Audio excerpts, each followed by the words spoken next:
Fintech atau Financial Technology adalah inovasi teknologi yang bertujuan untuk meningkatkan layanan keuangan agar lebih cepat dan mudah. Contohnya aplikasi seperti Link Aja, OVO, dan GoPay. Bahkan aplikasi investasi seperti Bibit dan Ajaib.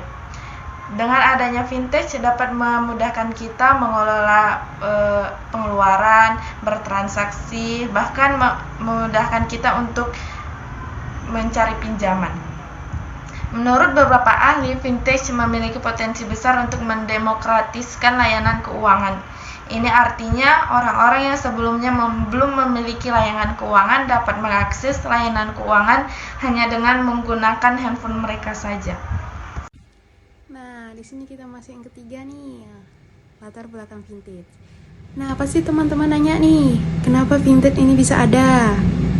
Nah, di sini saya akan menjawab kenapa itu fintech itu bisa ada. Latar belakang erat kaitannya dengan perkembangan teknologi informasi, internet, dan semakin tinggi harapan masyarakat akan layanan keuangan yang lebih cepat dan transparan. Selama bertahun-tahun, banyak orang merasa bahwa layanan keuangan tradisional seperti perbankan seringkali lambat, rumit, dan tidak inklusif. Fintech hadir sebagai solusi atas dasar masalah-masalah ini. Misalnya, dulu untuk membuka rekening kita harus pergi ke bank, mengantri, dan mengisi banyak dokumen. Sekarang, dengan fintech kita bisa membuka rekening secara online dalam hitungan menit tanpa harus pergi ke bank. Faktor inilah yang membuat fintech sangat digemari, terutama oleh generasi milenial dan generasi Z. Perkembangan fintech terjadi secara tidak tiba-tiba. Pada tahun 1950, kartu kredit pertama kali diperkenalkan. Kartu kredit adalah awal digitalisasi di dalam keuangan, di mana orang-orang mulai melakukan transaksi non-tunai. Lalu, pada tahun 1960-an mulai muncullah mesin ATM, di mana orang-orang dapat mengambil uang kapan saja. Internet berpartisipasi dalam keuangan pada tahun 1990-an, di mana munculnya perusahaan-perusahaan seperti PayPal dalam memudahkan kita bertransaksi online. Namun, krisis finansial global pada tahun 2008 menjadi titik balik bagi fintech modern, di mana hilangnya kepercayaan orang-orang terhadap transaksi tradisional, sehingga membuka peluang startup fintech untuk lebih maju. Seperti dari sinilah perusahaan seperti Stripe, Square, bahkan TransferWise mulai bertumbuh. Dan di era digital ini, fintech terus berkembang. Tidak hanya di negara maju, bahkan di negara berkembang seperti Indonesia pun fintech terus berkembang, di mana banyaknya masyarakat masih kurang terlayani oleh perkembangan tradisional. Nah, kita masuk yang kelima nih, jenis-jenis produk fintech. Saat ini, fintech mencakup berbagai macam layanan keuangan. Mari kita bahas beberapa di antaranya yang sering kita temui. Yang pertama itu adalah Payment Gateway. Ini adalah layanan pembayaran digital yang memfasilitas transaksi antar pengguna dan merchant. Contohnya paling populer di Indonesia saat ini, yaitu GoPay, OVO, Dana, dan lain sebagainya. Layanan ini mungkin pengguna melakukan transaksi tanpa menggunakan uang tunai.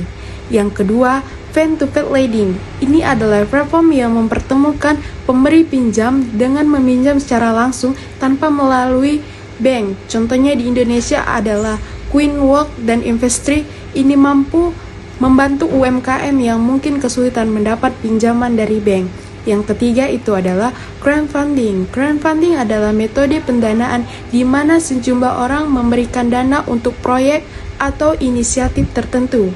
Platform seperti Kitabisa dan Kickstarter. Mungkin orang mendukung proyek kreatif atau kampanye sosial. Yang keempat itu adalah Robo Advisor Ini adalah platform yang menggunakan algoritma untuk membantu pengguna mengelola investasi mereka dengan aplikasi seperti Bibit dan Ajaib. Pengguna bisa berinvestasi secara otomatis tanpa perlu mengetahui pendanaan tentang pasar saham. Dalam konteks ekonomi, fintech sangat berperan signifikan di dalam ekonomi. Yang pertama, mendorong inklusi keuangan. Menurut data, masyarakat Indonesia masih banyak yang tidak menggunakan layanan perbankan. Dengan adanya fintech, masyarakat dapat mengakses layanan perbankan. Selain itu, fintech juga membantu UMKM untuk berkembang. UMKM adalah tulang punggung perekonomian Indonesia dan salah satu kendala terbesar mereka adalah sulitnya mendapatkan akses pendanaan. Fintech, khususnya Fin2Fit Lady, memberikan solusi atas masalah ini dengan menawarkan akses pendanaan yang lebih cepat dan mudah. Fintech juga membantu mempercepat pertumbuhan ekonomi dengan mendorong efisiensi. Dengan teknologi, proses ini yang dulunya membutuhkan waktu lebih lama bisa dilakukan dalam hitungan detik. Ini membuat roda ekonomi berputar lebih cepat dan lebih efisien. Nah, setelah tadi kita mendengarkan penjelasan dari teman-teman kita tentang pengertian fintech, latar belakang fintech, sejarah fintech, jenis-jenis fintech, dan peranan fintech dalam membangun perekonomian di Indonesia, maka materi selanjutnya akan kita lanjutkan kepada teknologi finansial berbasis syariah di Indonesia. Teknologi finansial berbasis syariah di Indonesia adalah inovasi keuangan yang menggabungkan teknologi modern dengan prinsip-prinsip syariah seperti larangan riba, ghar, dan masyir. Fintech syariah pertama kali muncul di Dubai pada tahun 2004 dan berkembang di Indonesia dengan dukungan regulasi dari OJK serta fatwa DSN MUI. Kategori fintech syariah mencakup pembayaran, manajemen risiko, dan peer-to-peer lending. Meskipun tantangannya adalah membangun kepercayaan masyarakat, fintech syariah menawarkan solusi yang lebih adil dan transparan dibanding sistem konvensional, serta mendukung pertumbuhan ekonomi yang berlandaskan hukum Islam. Maka dari itu, fintech syariah terus berkembang di Indonesia, namun tetap mengikuti regulasi-regulasi dari DSN MUI yang menetapkan ketentuan akan batas-batas yang harus diperhatikan dan juga dipahami oleh fintech syariah ini. Maka dari itu fintech terus berkembang, terutama fintech syariah dan fintech konvensional. Seperti yang kita ketahui tadi, fintech membawa banyak sekali kemudahan yang dapat kita rasakan, seperti efisiensi waktu dalam bertransaksi, mempermudah transaksi kita di mana saja, kapan saja, dan juga ketepatan.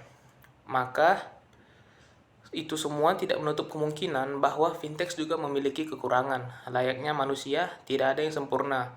Begitu juga dengan layanan sistem keuangan berbasis teknologi. Maka dari itu akan kita bahas tentang kelebihan dan kekurangan fintech. Seperti yang sudah kita bahas, fintech membawa banyak kemudahan. Beberapa kelebihannya adalah kecepatan dan kemudahan akses, fleksibilitas, dan efisiensi. Layanan fintech bisa diakses kapan saja dan di mana saja, tanpa perlu datang ke bank.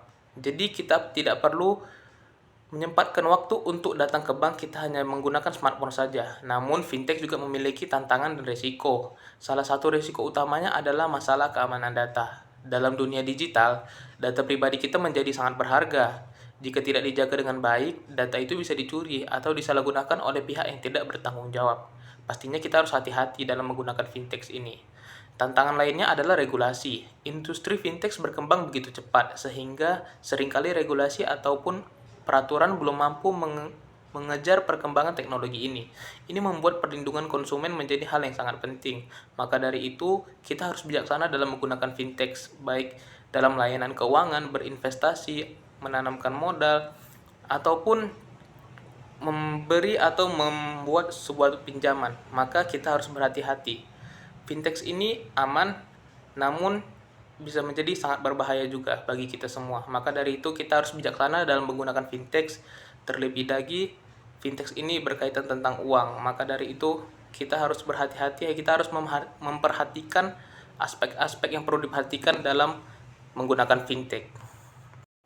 Nah, tak terasa kita sudah sampai pada kesimpulan.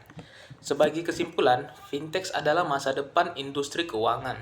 Dengan segala inovasi dan kemudahan fintech membawa perubahan signifikan dalam cara kita bertransaksi dan mengelola keuangan.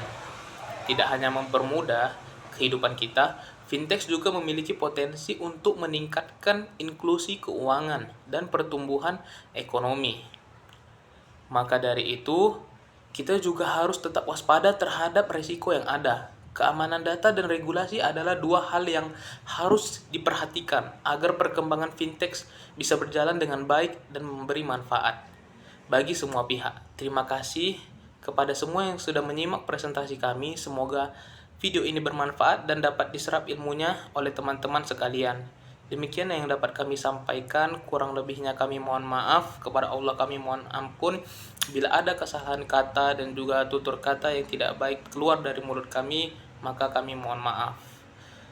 Sekian video presentasi kita kali ini. Semoga video ini bermanfaat untuk teman-teman sekalian. Wabillahi taufik wa hidayah. Wassalamualaikum warahmatullahi wabarakatuh.